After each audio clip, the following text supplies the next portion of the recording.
Et je pense aujourd'hui que nous commençons par penser à tous ceux qui, cet après-midi, vont faire le concours de la bourre, car ils devront tracer le sillon sous le contrôle des anciens et des experts, n'est-ce pas, Denis? Allez, petit compliment en passant. S'ils veulent gagner le prix des labours pour prétendre éventuellement à la compétition régionale.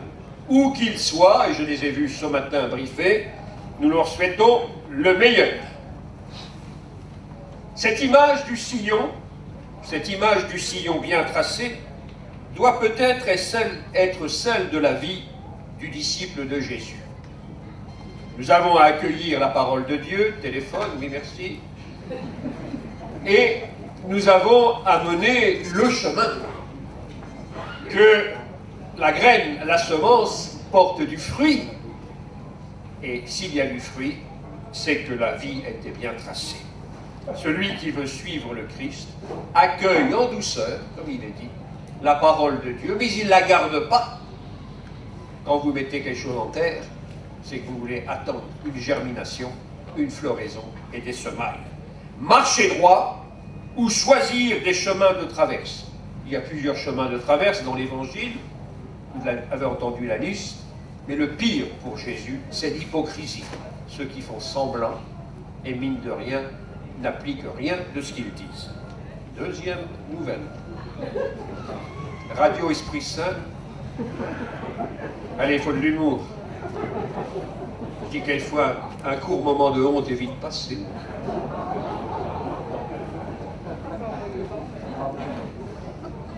Déjà dans l'Ancien Testament, Moïse appelait à la rectitude de vie et à la fidélité. C'était notre première lecture. Écoute les décrets et les ordonnances que je vous enseigne pour que vous les mettiez en pratique. Et cela afin que tous s'écrient, il n'y a pas un peuple sage et intelligent comme cette nation. Si seulement nous pouvions nous en souvenir de la sagesse des peuples. Parce qu'on fait pas mal de conneries dans le monde. Saint Paul, quant à lui, utilise une image rurale, celle du semeur. Accueillez dans la douceur la parole semée en vous. Mettez-la en pratique. Ne vous contentez pas de l'écouter, ce serait vous faire illusion. Cette pratique commence de façon réaliste, frères et sœurs, et terre à terre, par le respect de l'homme et de sa création. Le paysan, et le mot paysan a quelque chose de noble, le paysan, l'agriculteur, est bien placé pour connaître les humeurs du ciel et de la terre, d'être en lien avec la nature, labour, semaille, moisson, fenaison, vélage, pâturage, sélection du cheptel, et j'en passe. Nous sommes peut-être loin de l'angélisme des tableaux de Millet, mais je connais encore un paysan, près de Saint-Dié, Bernard, qui s'arrête à midi et à 18h, qui pose la fourche ou qui arrête la motobécane pour dire son Angélus avec la Vierge Marie, rendant au Créateur ce qu'il lui doit, hommage et reconnaissance. Certes, par ailleurs, l'élevage a évolué. Je ne suis pas forcément compétent, quoique en discutant avec Denis, il sait que une partie de mon enfance était dans les fermes. À 8-10 ans, je savais traire, rentrer les bêtes à l'étable, s'occuper des poussins, donner à manger aux veaux, le petit lait cochon, les tourteaux, tout ça, je l'ai appris. Mais ça a bien évolué. Les exploitations tout autant que la technologie, les coopératives, les rendements, les GAEC, etc. Mais l'homme doit préserver dans tout ça son âme et respecter aussi son rythme de vie. On sait la situation difficile de certains agriculteurs. Respecter son biotope pour ne pas être dans l'illusion et finalement prendre la place du Créateur. Le patron reste le bon Dieu, le Créateur. Et puis il y a une autre pratique, celle-là, rituelle. C'est ce que nous faisons le dimanche. Quand on dit « moi je pratique et je vais à la messe », d'autres vous diront « moi je crois mais je ne pratique pas ». principal, c'est qu'on se retrouve tous là-haut. Visiblement, dans l'évangile de ce jour, Jésus n'est pas tendre non plus. On en fait quelquefois un Jésus tout seul, tout sucre.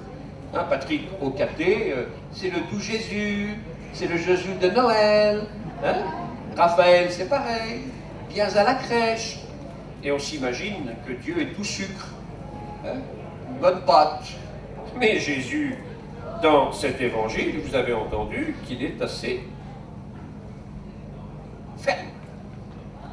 Il n'est pas tendre avec le risque de l'illusion des bien-pensants, scribes pharisiens d'hier, mais aussi d'aujourd'hui.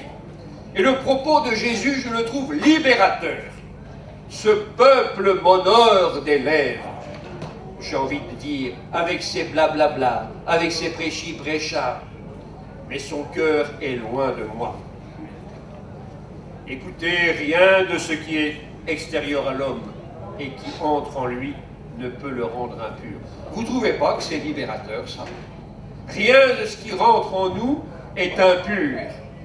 C'est au-dedans, c'est dans le cœur de l'homme que le vice, le mal, l'erreur, la difficulté, la faille peuvent se trouver. Mais c'est libérateur, c'est libérateur. Moi, je me souviens, aumônier de lycée, alors je faisais des soirées avec des jeunes, bon, il y a 20 ans. Oh, on faisait une pizza, et puis, une pizza, bon enfant, j'ouvrais ma petite bière, et vous saviez, avec la candeur, « Ah, mon père, un prêtre, ça boit de la bière !» Mais qu'est-ce qu'on leur avait appris, franchement? Il n'est pas question de... Hein, mais vivons, peut-être que l'Église n'a peut-être pas été assez incarnée. Qui fait l'ange fait la bête. Qui fait l'ange fait la bête. Bref, tout ce que Dieu a créé reste bon pour l'homme. Hein? Et une bonne saucisse de Montbéliard, des tofailles, au lard. Vous en mettez un petit peu trop, hein. Je le dis à Madame Fournier. Où elle est, Madame Fournier? Oui. Hein? Il y a du lard partout, dans les haricots, dans les choux de Bruxelles. Il y a du lard. Alors nous, les Normands, c'est la crème. La terre est grasse. Non, mais Denis me montre son estomac, mais ça, c'est pas la crème. Hein? Denis, c'est la Mirabelle après le... Non? Madame, réplique. Pardon. Enfin, on était tous les deux, on a bu notre bouteille de cidre. Hein? Cidre normand bouché. Hein? Voilà. Alors, bref, tout ce qu'a créé Dieu est bon pour l'homme. Je suis d'une génération, je vous dis 68 ans, je suis d'une génération qui a connu le poulet aux hormones, le baby-beef industriel, engraissé en peu de semaines au détriment du broutard, les OGM, autant de manipulations hasardeuses et de pratiques désastreuses. Heureusement, là encore, la sagesse et le bon sens permettent de veiller au grain pour une bonne part, et nous sommes revenus à des principes plus réalistes. Frères et sœurs, nous faisons honneur à l'agriculture en ce jour, et la devise de Sully, labourage et pâturage, les deux mamelles de la France, et les vraies mines du trésor du Pérou, reste en grande partie fondée. Il faudrait encore être sûr, en parlant du Pérou, que tous les agriculteurs gagnent honnêtement leur vie. La Covid et le confinement au soudain fait que les citadins, ceux de la ville, comme on disait à la campagne, ont retrouvé la joie de l'arrière-pays et des campagnes, qui de son jardin, qui de sa poule, qui du rachat d'une masure, qui d'une ancienne ferme comme maison secondaire. Mais attention, les paysans vous le diront, le bonheur n'est pas toujours dans le pré. Il faut se lever de bonne heure, retrousser les manches et trimer dur. Il n'y a pas que de la poésie à la campagne. Il y a aussi un fort réalisme. À la campagne, on trime dur et on ne s'écoute pas trop. On ne fait pas de la poésie pour la vie. on bosse et on fait vivre sa famille et le pays. Évidemment, les politiques agricoles et les aléas de la politique européenne ont éprouvé les agriculteurs sans cesse dans le devoir de mobilité pour s'adapter, garder les parts de marché, le prix du lait, le prix de la viande. Et je crois que le prix du broutarmald de 350 à 400 kilos était de 2,58 € sur pied au 16 août de cette année. Également, passage au bio, introduction de la culture nouvelle comme la sylphie, ton père et après, là j'ai vu ça, la permaculture et tout ça. Ça, c'est notre réalité. C'est notre réalité. Alors, frères et sœurs, nous pensons à tous, nous prions ce matin pour tous, et nous nous réjouissons avec tous dans l'hommage et la gratitude de ce dimanche des labours et des laboureurs. Amen.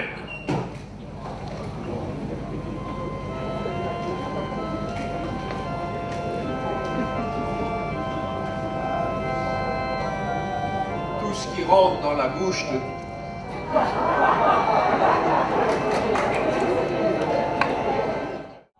Le sens de la bénédiction, c'est pas la piété pour la piété, c'est savoir rendre grâce. Nous avons une terre, un travail, beaucoup de rimes, il y a beaucoup d'injustices, mais de pouvoir avoir les fruits de la terre, voir le courage de ces hommes et femmes et ces jeunes agriculteurs, c'est bénir leur travail et demander à Dieu, le maître des saisons, le maître de la terre et de la création, de les aider tous et de nous aider tous à rendre cette terre meilleure et puis de faire en sorte que cette terre soit plus vivable. Accorde-leur de travailler avec courage, en contribuant ainsi au progrès de l'humanité et en mettant la création à son achèvement dans le Christ, lui qui règne pour les siècles des siècles. Amen.